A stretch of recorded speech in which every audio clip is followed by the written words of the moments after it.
កម្ពុជាតវ៉ាចំពោះសកម្មភាពខុសច្បាប់របស់យោធាថៃដែលដាក់ទូកុងតឺន័របិទផ្លូវនិងសាងសង់ផ្លូវក្នុងទឹកដីកម្ពុជា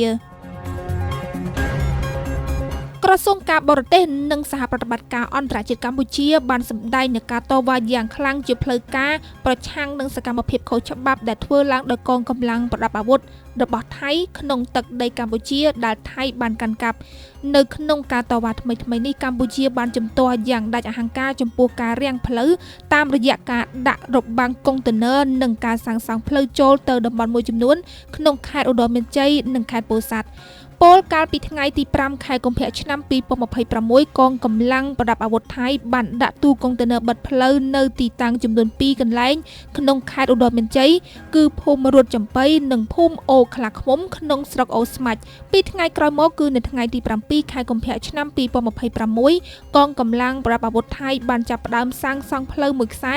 ដែលលាតសន្ធឹងចេញពីកន្លែងបិទផ្លូវដោយកុងតឺន័រនៅក្នុងភូមិអូខ្លាឃ្មុំចំណែកនៅខេត្តពោធិ៍សាត់កងកម្លាំងប្រដាប់អាវុធថៃបានដាក់កុងតឺន័របន្ថែមនៅក្នុងឃុំថ្មដាស្រុកវាលវែងនៅថ្ងៃទី7ខែកុម្ភៈឆ្នាំ2026ក្រសួងការបរទេសកម្ពុជាបញ្ជាក់ថាទីតាំងទាំងនេះស្ថិតនៅក្នុងទឹកដីប្រទេសកម្ពុជាទាំងស្រុងដោយតែបានកំណត់ក្នុងអនុសញ្ញាបារាំងសៀមឆ្នាំ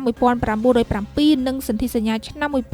1904ការសាងសង់របាំងនិងផ្លូវនៅក្នុងទឹកដីកម្ពុជាដែលកាន់កាប់ដោយកងកម្លាំងថៃក្នុងអំឡុងពេលនៃការវាយលុករបស់ពួកគេពីថ្ងៃទី7ដល់ថ្ងៃទី27ខែធ្នូឆ្នាំ2025គឺផ្ទុយស្រឡះទៅនឹងវិធានការកាត់បន្ថយភាពតានតឹងដោយដែលបានព្រមព្រៀងគ្នាក្នុងចំណុចទី1នៃសេចក្តីប្រកាសរួមនៃកិច្ចប្រជុំពិសេសលើកទី3របស់គណៈកម្មាធិការព្រំដែនទូត GBC ដែលបានធ្វើឡើងនៅថ្ងៃទី27ខែធ្នូឆ្នាំ2025កម្ពុជាក៏សម្គាល់ថាសកម្មភាពទាំងនេះបានរារាំងបន្ថែមដល់ការវិលត្រឡប់ដោយសុវត្ថិភាពនិងថ្លៃថ្នូររបស់ពលរដ្ឋភាគតិចកម្ពុជាទៅកាន់ផ្ទះសម្បែង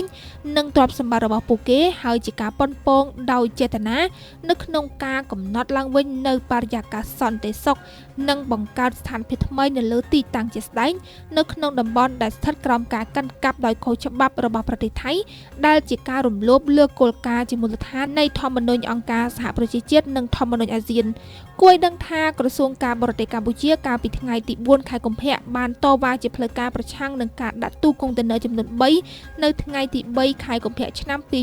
2026ដោយកងកម្លាំងប្រដាប់អាវុធថៃនៅក្នុងភូមិអានសេះឃុំចំខ្សានស្រុកចំខ្សានខេត្តព្រះវិហារដែលរារាំងដល់ការចូលទៅកាន់ច្រកព្រំដែនអន្តរជាតិអានសេះទោះបីជាយ៉ាងណាក៏ដោយកម្ពុជានៅតែបដិញ្ញាចិត្តយ៉ាងមុតមាំក្នុងការដោះស្រាយបញ្ហាព្រំដែនទាំងអស់តាមរយៈមធ្យោបាយសន្តិភាពនិងស្របតាមច្បាប់អន្តរជាតិទន្ទឹមនឹងនេះប្រកាន់ខ្ជាប់យ៉ាងម៉ឺងម៉ាត់នៅសេចក្តីប្រកាសរួមនៃកិច្ចប្រជុំពិសេសលើកទី3របស់គណៈកម្មាធិការព្រំដែនទូត GBC ចុះថ្ងៃទី27ខែធ្នូឆ្នាំ